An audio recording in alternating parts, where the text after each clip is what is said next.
साथ ही साथ 1 तारीख से जो ओपन फील्ड में सरकार के द्वारा जो जगह दी जाएगी जहां धरना चलेगा, वहां हम लोग वर्षावास, आने वाला वर्षावास की भी तैयारी कर रहे हैं।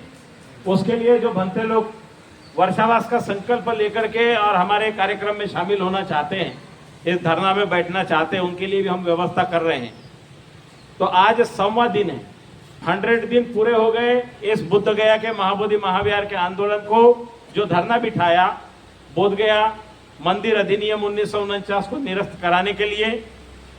और जो लोग शुरू से बैठे हुए हैं, जिन्होंने भूख हड़ताल की है, जिनको पुलिस ने रात में उठा करके ले गया है, मगध मेडिकल कॉलेज में फेंक दिया है, जिन्होंने मगध मेडिकल कॉलेज में 28 फरवरी को दिन भर धरना दिया है, और 1 मार्च से 2 मुहान संबोधि गेट पर जो लोग धरना में बैठे, वो तमाम भंतेगण, तमाम उपासक उपासिका जो यहाँ कार्यक्रम में भाग लिए, सभी लोगों के प्रति मंगल मैत्री कामना करते हैं कि आप लोगों के दान से, मेहनत से और प्रयास से 100 दिन आज हमारे धरने का पूरा हुआ है। धरना कंटिन्यू चल रहा है। कुछ लोगों ने अफवाह फैलाई थी कि धरना बंद हो गया, धरना बिक गया, लामा ने बेच दिया, भंते बिक गया। तो लोग अब सवाल पूछे उनसे कि किसने बेचा और किसको बेचा, कितने में बेचा। जिनको बेचा है हम उनको इनाम देंगे 1 करोड़ रुपया। हमारा all India Buddhist forum 1 crore इनाम देंगे कि धरना किसको बेचा, कब बेचा, उसका नाम हमारे सामने लेके आए। क्योंकि लांछना लगाना बहुत आसान है, लांछना लगाना बहुत आसान है। यहाँ हमारे जो ऑल इंडिया बुद्धिस्ट फोरम के पदाधिकारी लोग हैं, वो चाय बागान के बड़े बड़े मालिक हैं, राजा लोग हैं, IAS IPS बड़े बड़े अधिकार और बैंक के मैनेजर रहे, रीजनल मैनेजर रहे, ऐसे लोग इस धरने को संभालते हैं, चलाते हैं। रुपया पैसा के लिए और लालच के लिए धरना नहीं है। और ये मान सम्मान बाबा साहब के मिशन को, जिसकी वजह से प्रबुद्ध भारत निर्माण करने का जो मिशन है, जो महाबोधि विहार बौद्धों की विरासत है, जिस पर अबौद्धों ने कब्जा कर लिया है, उस कब्जे को खत्म करने के लिए बोध गया टेम्पल एक्ट 1949 का निरस्त कराना बहुत जरूरी है। 100 दिन पूरे हो गए। पूरे दुनिया में लोगों ने देखा है कि बौद्धों के साथ अन्याय हो रहा है, और आज भी हो रहा है।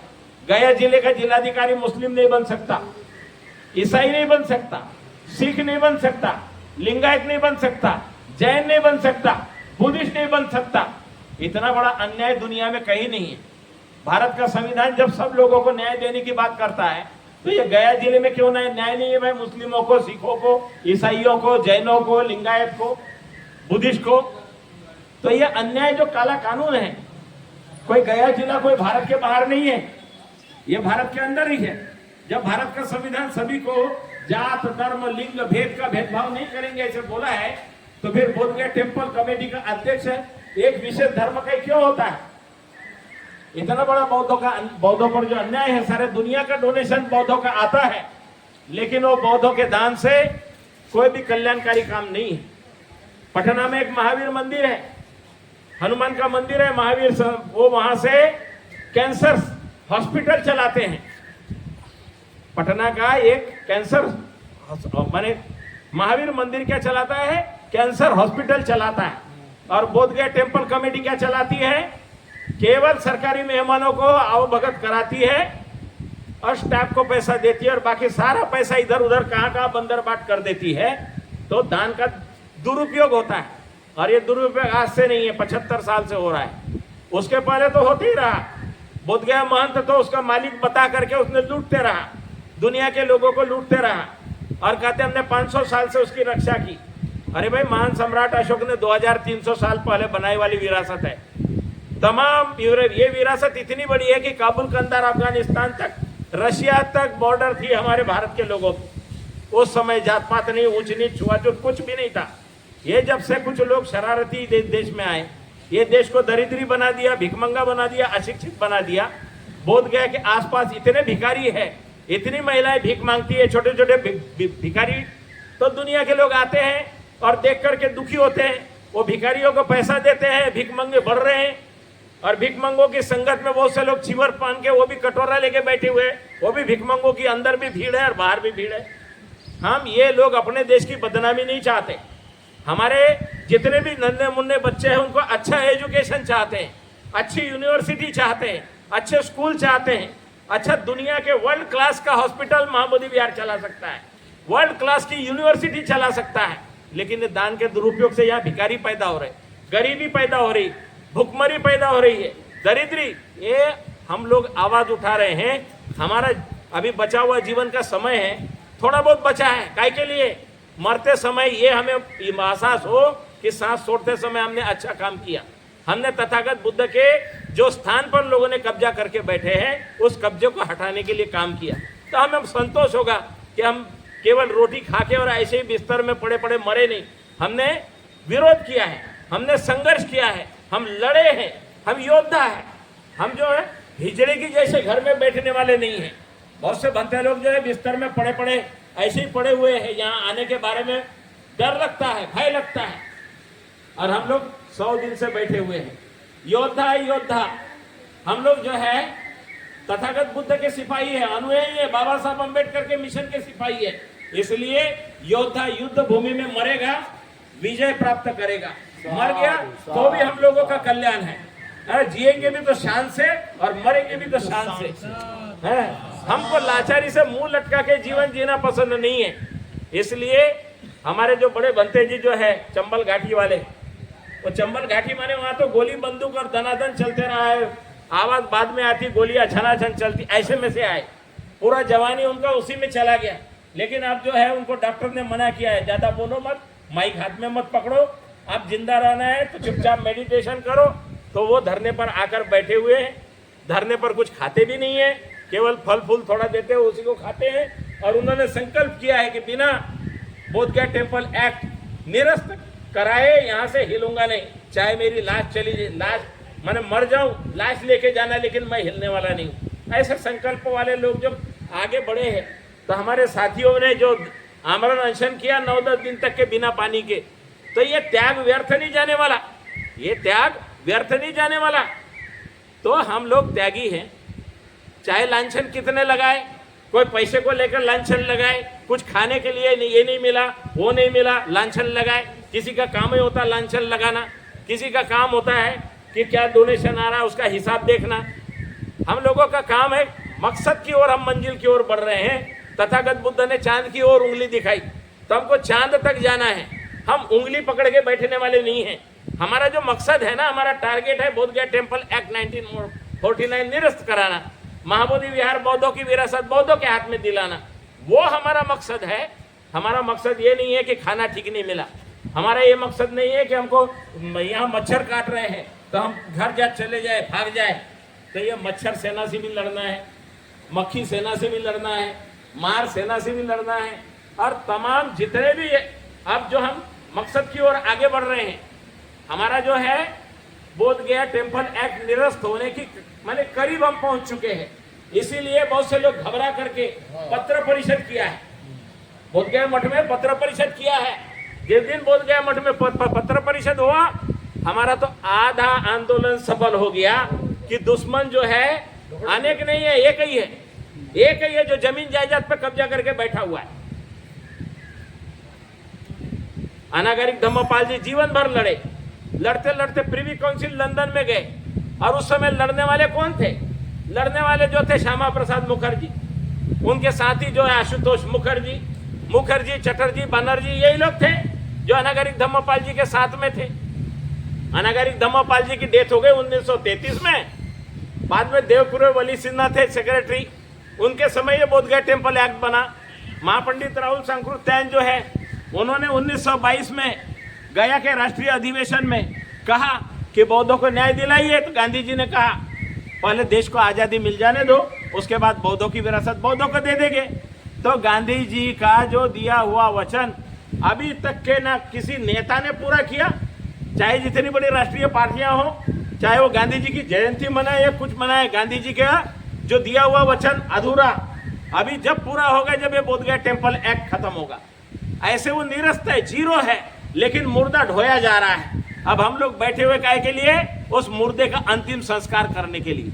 100 दिन हो गया, 100 दिन हो गया, और इंतजार करेंगे कि उसका मुर्दे का अंतिम संस्कार कब तक, सड़ी हुई लाश का करना है। तो जब किसी की बुद्धि जागेगी, बिहार के विधानसभा में कुछ नेताओं ने मामला उठाया, सतीश कुमार दास ने बार बार इसको उठाया। उन्होंने कहा पद प्रतिष्ठा नहीं चाहिए मुझे, मैं नेता रहूं, मंत्री रहूं, ना रहूं, लेकिन ये जो काला कानून है ये कलंक हटा के रहूंगा। दबंग आदमी, मजबूत है, क्योंकि बचपना उनका यहाँ बीता हुआ है, सच्चाई जानते हैं कि महाबोधि विहार के डोनेशन का कैसे दुरुपयोग होता है। सब यहाँ लोकल के भी लोग जानते हैं कि महाबोधि विहार के दान की बंदरबाट कैसी होती है। तो इसलिए अन्याय के खिलाफ हम लोग लड़ रहे हैं। हम किसी का घर नहीं मांग रहे, मकान नहीं मांग रहे, किसी के हकमारी नहीं कर रहे। हमारा जो मौलिक अधिकार है, मूलभूत अधिकार है बौद्धों का, उसको बौद्धों के हाथों में लेना है, उसके लिए लड़ रहे हैं। तो ये न्याय की लड़ाई लड़ रहे हैं। और सरकार के लिए, सरकार ने करना चाहिए था, सरकार ने नहीं किया, इसलिए सरकार को हम बार बार दिखा रहे हैं। हम जो यहाँ बैठे, काय के लिए बैठे मालूम है? सरकार के छाती पर प्रेशर देने के लिए बैठे हुए। काय के लिए बैठे हैं? प्रेशर देने के लिए।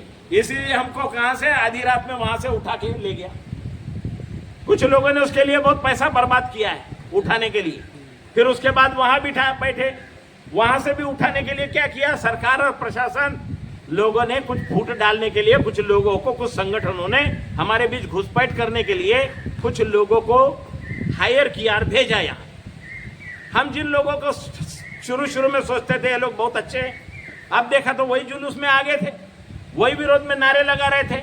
उन्होंने कांड कराया तो उसमें कुछ भंते लोग भी हैं, उनके फोटो वीडियो भी आ चुके हैं, सरकार के पास भी आ गए हैं। और उस सरकार के लोगों ने हमसे पूछा देखो कितनी एफआईआर करने, और 100 लोगों पर एफआईआर होगा। हमारे धरने पर मैंने बोला मैं गिरफ्तारी दूंगा, ये पंडाल तंबू नहीं हटेगा, हम गिरफ्तारी देने को तैयार हैं। तो बोला कितने लोगों की गिरफ्तारी? तो पूरे लोग गिरफ्तारी देंगे। तो बोला इतने दिन से आप मूवमेंट चला रहे हैं, थोड़ा सा ठंडे दिमाग से सोचो कि आपका मूवमेंट और तो आपका काम सही दिशा में है, इसलिए गिरफ्तारी वगैरह देने के अभी 2 मिनट लगेगा, सारा पुलिस फोर्स लगा देंगे, उठा के ले जाएंगे, और फिर आप जमानत कराते हुए सारा समय उसी में बर्बाद करना। तो प्रशासन के साथ, डिस्ट्रिक्ट मजिस्ट्रेट और एसपी के साथ बैठ करके हमारी वार्ता हुई। हमारे बड़े भंते जी को ले गया था, फिर बीच का रास्ता निकाला कि हमें अपने मकसद तक जाना है, ना कि इधर ही आधे रास्ते में ये करना है। इसीलिए हम ये निंगमा मोनास्ट्री में, जहाँ पुलिस के लोगों को लाके रखते हैं, सेना के लोगों को लाके रखते हैं, प्रशासन के लोग, वहाँ पर हमको लाके रखा है। हम नज़र कैद है, अभी नज़र कैद में बैठकर हमारा धरना चल रहा है। हमारा कोई भी यहाँ से एक भंते निकलता है, उसके पीछे 3-4 लोग लग जाते हैं। कोई बाइक लेके लगता है और कोई 4 व्हीलर लेके लगता है।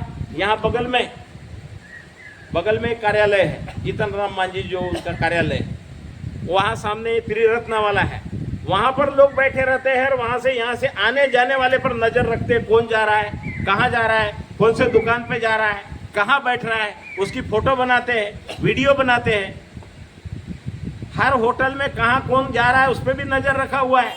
रात को कहाँ हम लोग सोते हैं वहाँ तक नज़र रखा है। और उनके लोगों को हमारे बीच में भी प्लांट करके रखा हुआ है, जो थोड़ी थोड़ी पल पल की खबरें देते हैं, पल पल न्यूज।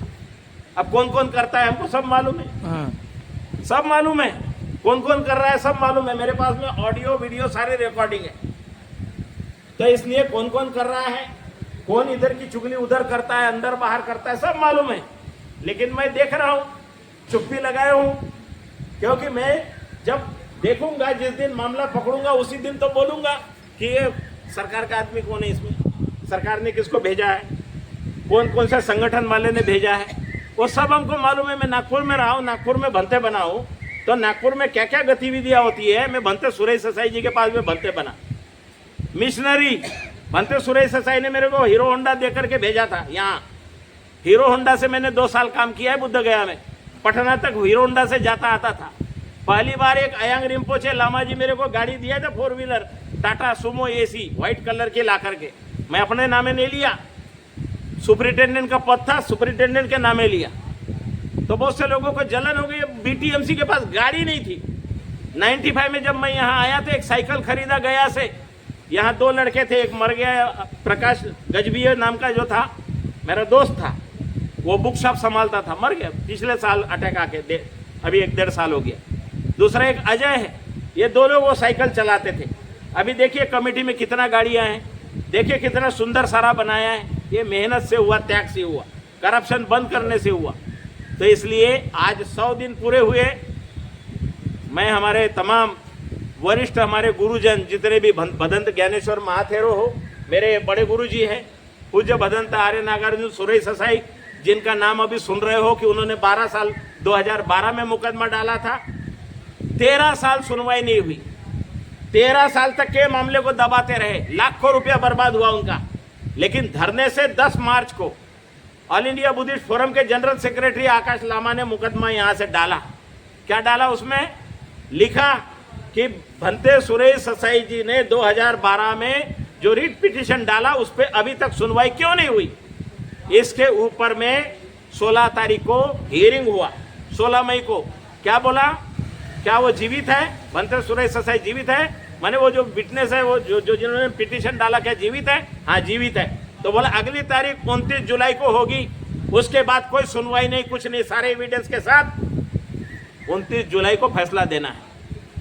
हमारे आंदोलन की जीत है कि 29 जुलाई को जो भी फैसला आएगा तो आंदोलन की सफलता है कि आंदोलन के दबाव के कारण सरकार ने फटकार लगाई, उन वकीलों को फटकार लगाई कि 13 साल तुम क्या कर रहे थे। तो देखो, हमारे गुरुजी तो जापान में पैदा हुए, जवानी में भारत आए थे, अभी बुढ़े हो गए, 90 साल की उम्र हो रही है उनकी।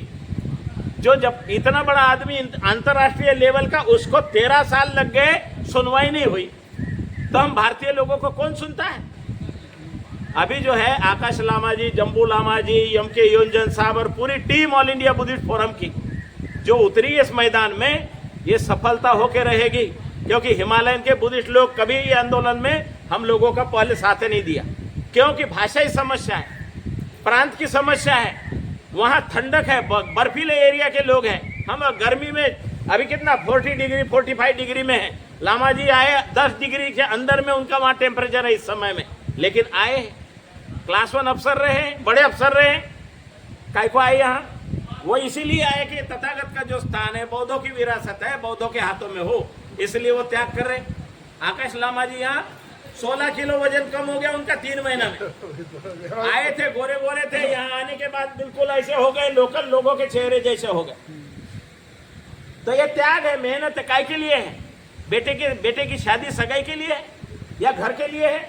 ये बुद्ध धम्म के लिए, बुद्ध धम्म पर जो अन्याय है उसको, अन्याय को मिटाने के लिए है। इसलिए तमाम जितने भी हमारे जितने सगी माने साथी है, जितने भी धम्म बंधु है, जिन्होंने चीवर परिधान किया है, मन में से छल कपट वैर छोड़ दे, मन का मैल निकालने के लिए हम आए हैं। ये धरना में बैठे हैं तो मन में मैल लेकर के बैठोगे तो दुख पाओगे। इसलिए बाल जब कटा दिए, फेंक दिए, बालों का त्याग कर दिया, उसी के साथ साथ जो है रंग रूप का त्याग कर दिया, तो धम्म के कार्य में बैठे हैं। तो इसलिए इसमें छल कपट नहीं करना है, क्योंकि मन में मैल नहीं बनाना है, यहाँ से सामान की चोरी नहीं करना है, यहाँ के सामान को इधर उधर ले जाके फेरा फेरी नहीं करनी है। जो भी जुड़े हुए हैं, यह इतिहास है कि आपके नाती पोते जो है, जो लोग आप चीवरपन के आप बैठे हो, लेकिन आपका घर परिवार भी है, बहुत से लोग श्रामनेर बने हैं, हम लोग तो भिक्खू है, हमारे पीछे ना आगे कोई है ना पीछे है, रोने वाला धोने वाला। लेकिन आप लोग अगर कुछ गलत काम करोगे तो आपके आने वाली पीढ़ी आपको माफ नहीं करेगी। इसलिए तमाम लोग ध्यान देना है कि हमारे काया से, वाचा से, मन से हम अगर अच्छा काम करते हैं तो सुख ही सुख मिलेगा। अगर काया वाचा मन से हम बुरा काम करते तो दुख ही दुख मिलेगा। अभी दुख नहीं मिलेगा लेकिन भविष्य मिलेगा। यह हमारा मन जो है ना, मन ही हमको सुख देता है, मन ही हमको दुख देता है।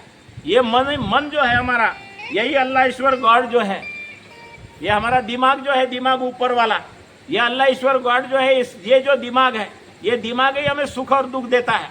तो इसलिए अच्छा काम करेंगे। देखिए, ये बनते कर्नाटक से मल्लिकार्जुन खड़गे साहब ने इतना बड़ा विहार बनाया, दीक्षा भूमि जैसे बहुत बड़ी जमीन है। वहाँ के प्रमुख बनते संगानंद थेरो जो है, ये भंते जी को मैं 2000 से जानता हूँ, मैंने 24 साल से जानता हूँ। ये धरने में बैठे हुए कर्नाटक की ओर से तमाम अलग अलग जगह से आए। वो हमारे पुलिस के रिटायर इंस्पेक्टर जो है, वो महात्मा ज्ञानानंद जी जो है, वो धरने पर बैठने के लिए भंते बने, चीवर परिधान किया उन्होंने, और वो चीवर परिधान करके काम कर रहे हैं। वो जानते हैं कि बुद्ध धम्म सत्य धम्म है, बाबा साहब का मिशन जो है प्रबुद्ध भारत का निर्माण करना है। इसलिए उनका जो स्वामी जी का चोला जो था उतार दिया और भंते प्रज्ञावन से चीवर पहन करके प्रज्ञा कीर्ति नाम से अभी वो यहाँ पर धरना में बैठे हुए। स्कूटर से पूरा भारत भ्रमण किया उन्होंने, कहा नेपाल वगैरह सारा घूम के आए जिधर उधर। बहुत से लोग है त्यागी है। ये हमारे टुन्ना शाह कवि जो है अपनी कविता पाठ करने वाले, धरने पर जो है भंते बना के बिठाया। उनकी मिसेज जो है अभी रोटियां बना रही है, कभी कभी वो माइक संभालती थी, अभी रोटियां बना रही है, सेवा दे रही है। तो ये तमाम जितने भी लोग हैं हमारे जो पटना के गौतम बुद्ध विहार से, ये जो उदय जी है, उदय बोधि, और तमाम जितने साथी है अलग अलग जगह से, सबके नाम तो नहीं ले पाऊंगा। भत्ते उपाली गया जिला के, ये गया के है, आसपास के गांवों से है। ये अकोला के बनते 4-5 साल से यहाँ बुद्ध गया में रहते हैं, पूरा समय दे रहे हैं, पूजा वंदना कर रहे हैं और सारे लगे हुए हैं। हमारे शीलवंत जी जो है, शीलवंत जी और उनकी जीवन संगिनी भिक्खुनी, ये तमाम जो है जो बुद्ध गया में रह रहे हैं, धरना पर बराबर समय देते रहे, आते रहे, दान लेके आते रहे, दान दिलाते रहे। काय के लिए? आने वाले जनरेशन के लिए। हम सब सम्राट अशोक के वारिस, बुद्ध धम्म के वारिस, तो हमारी विरासत को बचाना, उसको संवारना, आगे बढ़ाना ये हमारा काम है।